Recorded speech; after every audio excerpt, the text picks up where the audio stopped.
Veda kids channel. அந்த காட்டில் ஒரு பெரிய சிங்கம் ராஜாவாக இருந்தது. அதற்கு வயதாகிவிட்டதால் வேட்டையாடுவது கடினமாக இருந்தது. அந்த சிங்கத்திற்கு உதவியாளராக ஒரு தந்திரக்கார நரி இருந்தது. சிங்கத்தின் வேட்டையில் மிஞ்சும் இறைச்சியை உண்பதே நரியின் வேலை. காட்டின் ஒரு பகுதியில் செழிப்பான புல்வெளியில் காட்டு எருமைகள், மாடுகள் மற்றும் துள்ளி குதிக்கும் மான்கள் கூட்டமாக வாழ்ந்து வந்தன. அவற்றிற்கு அருகே ஒரு சேற்று பள்ளத்தில் காட்டுப்பன்றி ஒன்று எப்போதும் முழன்று கொண்டிருக்கும். நரியின் தந்திரம். ஒருநாள் சிங்கத்திற்கு பசி எடுத்தது. நரியை அழைத்து, யாராவது ஒரு விலங்கு இங்கே வரவழை என்று கட்டளையிட்டது. நரி முதலில் மானை அணுகியது. ஆனால் மான் வேகமாக ஓடிவிட்டது. பின் காட்டு எருமையிடம் சென்றது. ஆனால் அதன் கொம்பை கண்டு நரி அஞ்சியது. கடைசியாக நரி ஒரு தந்திரம் செய்தது. அது காட்டு பன்றியிடம் சென்று, நண்பனே, சிங்கம் உன்னைத்தான் இந்த காட்டின் தூய்மை பணி அமைச்சராக நியமிக்கப் போகிறது. உன்னை சந்திக்க சிங்கராஜா காத்திருக்கிறார் என்று ஆசை காட்டியது. மதியற்ற பன்றி. பன்றி அந்த பொய்யை நம்பியது. தான் சேற்றில் இருப்பதை மறந்து பெருமையுடன் சிங்கத்தின் குகைக்கு சென்றது. ஆனால் குகைக்குள் நுழையும்போது அங்கே மாடுகள் மற்றும் எருமைகள் எச்சரிப்பதைக் கேட்டது. மாடுகள், நண்பனே, அங்கே போகாதே, சிங்கம் பசியுடன் இருக்கிறது. காட்டு எருமைகள், நாங்கள் கூட்டமாக இருப்பதால் எங்களை ஒன்றும் செய்ய முடியாது. ஆனால் நீ தனியாக செல்கிறாய், திரும்பு. ஆனால் நரியின் புகழ்ச்சியில் மயங்கிய பன்றி எதையும் கேட்கவில்லை. பன்றி குகைக்குள் நுழைந்ததும் சிங்கம் அதன் மேல் பாய்ந்தது. ஆனால் பன்றி சேற்றில் புரண்டு வந்ததால் அதன் உடல் மிகவும் வழுவழுப்பாக இருந்தது. சிங்கத்தின் பிடியிலிருந்து நழுவிய பன்றி அலறிக்கொண்டு வெளியே ஓடி வந்தது. வெளியே காத்து கொண்டிருந்த எருமைகளும் மாடுகளும் தங்கள் கொம்புகளை தாழ்த்தி சிங்கத்தை நோக்கி சீறின.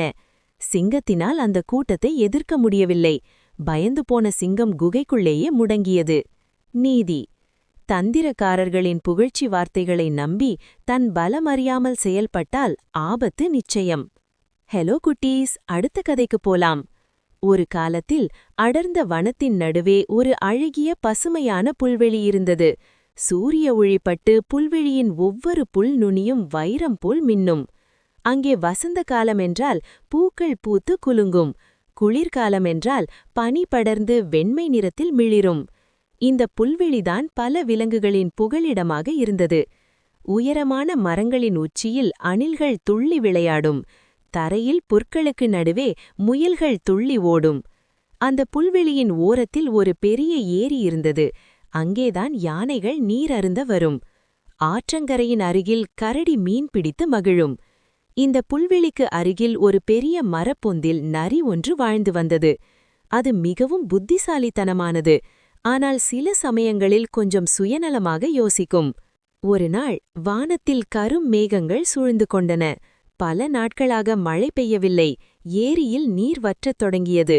புல்வெளியின் பசுமை நிறம் மங்க ஆரம்பித்தது. விலங்குகளுக்கு உணவு கிடைப்பது கடினமானது. இந்த நிலைமை தொடர்ந்தால் புல்வெளி பாலைவனமாக மாறிவிடும் என்பதை அறிந்தது. அணில் தனது நண்பன் முயலிடம், என்ன செய்வது முயலே, நீர் வற்றுகிறது, புற்கள் காய்ந்து கொண்டிருக்கின்றன, நாம் இதைப் பற்றி யோசிக்க வேண்டும் என்றது. முயல் சோகமாக, ஆமணிலே, என்னால் ஒரு நொடி கூட ஓட முடியவில்லை, உடலில் சக்தி இல்லை. அப்போது அங்கே வந்த நரி, கவலைப்படாதீர்கள் நண்பர்களே, நான் ஒரு தந்திரம் வைத்திருக்கிறேன், நாம் அனைவரும் ஒன்று சேர்ந்தார் இந்த சவாலை சமாளிக்கலாம் என்றது. நரியின் தந்திரத்தை கேட்டு மற்ற விலங்குகள் ஆச்சரியப்பட்டன. என்ன தந்திரம் என்று கரடி கனிவுடன் கேட்டது. யானை அதன் தும்பிக்கையை உயர்த்தி, இந்த ஏரி வற்றினால் அனைவருக்கும் ஆபத்து, நாம் ஒரு தீர்வு காண வேண்டும் என்றது. நரி மெதுவாக சிரித்துக்கொண்டு, நான் காட்டின் கிழக்கு பகுதியில் ஒரு பெரிய நிலத்தடி நீரூற்றை பார்த்திருக்கிறேன். அது வற்றவே வற்றாது. நாம் அனைவரும் சேர்ந்து ஒரு கால்வாயை வெட்டி அந்த நீரை இந்த ஏரிக்கு கொண்டு வரலாம் என்றது. முயல் உற்சாகமாக, இது ஒரு அருமையான யோசனை என்றது. ஆனால் கரடிக்கு ஒரு சந்தேகம். ஆனால் அந்த கால்வாய் மிகவும் ஆழமாக இருக்கும். நாம் எப்படி வெட்டுவது, அதுவும் இந்த பெரிய தூரத்திற்கு? நரி தன்னம்பிக்கையுடன், நான் உங்களுக்கு வழிகாட்டுவேன். யானைகள் தங்கள் பலத்தால் பெரிய கற்களை நகர்த்தலாம். கரடி தன் கூர்மையான நகங்களால் மண்ணை தோண்டலாம். முயல்களும் அணில்களும் சிறிய கற்களையும் மண்ணையும் அகற்றலாம். நான் உங்களை வழிநடத்துவேன் என்றது. யானை தனது தலையை அசைத்து, சரி, முயற்சி செய்து பார்க்கலாம். இந்த புல்வெளியின் நன்மைக்காக நாம் அனைவரும் உழைக்க வேண்டும் என்றது. அனைத்து விலங்குகளும் ஒன்று கூடி வேலை செய்யத் தொடங்கின. யானைகள் தங்கள் பலத்தால் பெரிய பாறைகளை உடைத்தன. கரடி தனது கூர்மையான நகங்களால் மண்ணை தோண்டியது. முயல்களும் அணில்களும் சிறிய கற்களையும் மண்ணையும் அகற்றின. நரி அவற்றை உற்சாகப்படுத்திக் கொண்டே வழிநடத்தியது. ஆனால் சில நாட்கள் கடந்து சென்றன. கால்வாய் வேலை மிகவும் கடினமாக இருந்தது. வெயில் சுட்டெரித்தது. பல விலங்குகள் சோர்வடைந்தன. முயல்கள் தங்கள் சிறிய கால்களால் ஓடி ஓடி களைத்து போனன. அணில்களால் பெரிய கற்களை தூக்க முடியவில்லை. நரியும் மற்ற விலங்குகளுக்கு ஈடு கொடுக்க முடியாமல் தவித்தது. ஒரு கட்டத்தில் கரடி தனது பலவீனத்தை வெளிப்படுத்தியது. நரியே, இந்த வேலை மிகவும் கடினமாக இருக்கிறது. நம்மால் இதை முடிக்க முடியாது போலிருக்கிறது.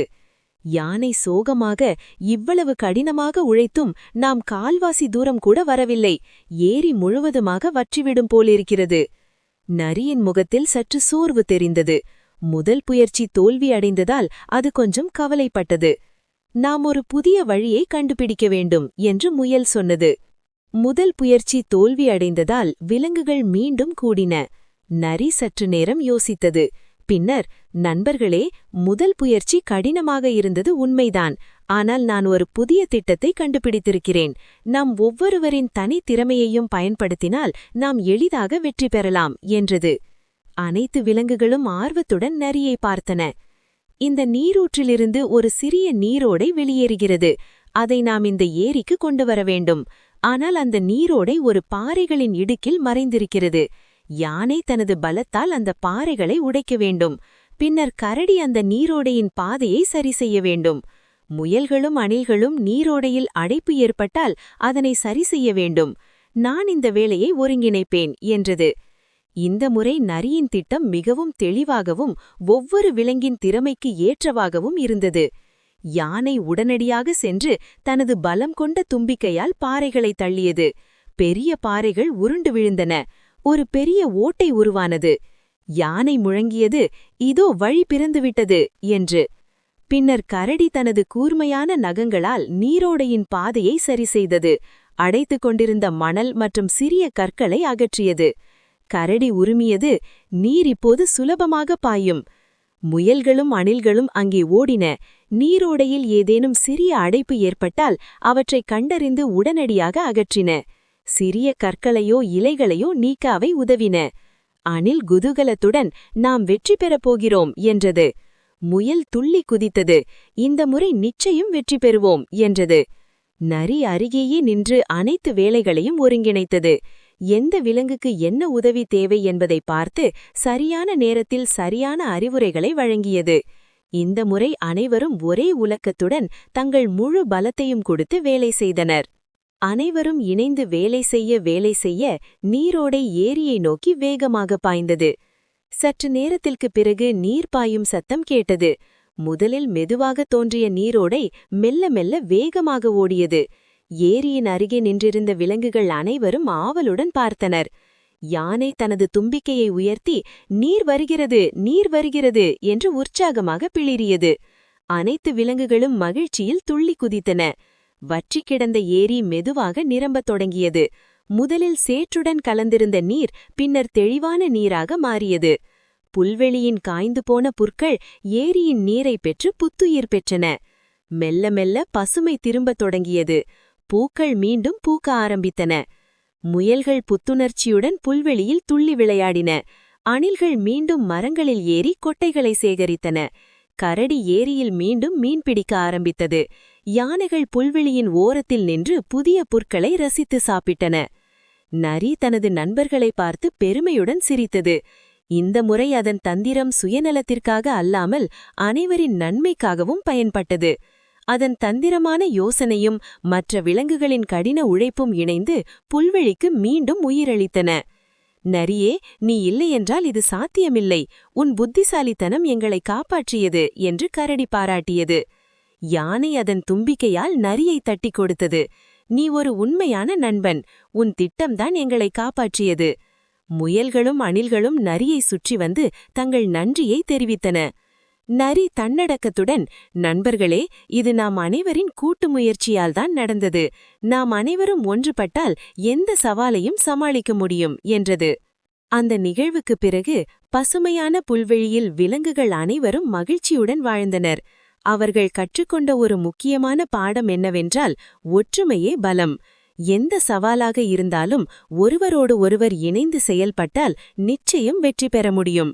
நரி தனது புத்திசாலித்தனத்தை நல்ல காரணங்களுக்காக பயன்படுத்த கற்றுக்கொண்டது. மற்ற விலங்குகள் நரியின் அறிவுரைகளை கேட்கத் தொடங்கின. அந்த பசுமையான புல்வெளியின் கதை தலைமுறை தலைமுறையாக மற்ற விலங்குகளுக்கு சொல்லப்பட்டது. நட்பின் வலிமையையும் ஒற்றுமையின் சிறப்பையும் இது என்றென்றும் எடுத்துரைத்தது.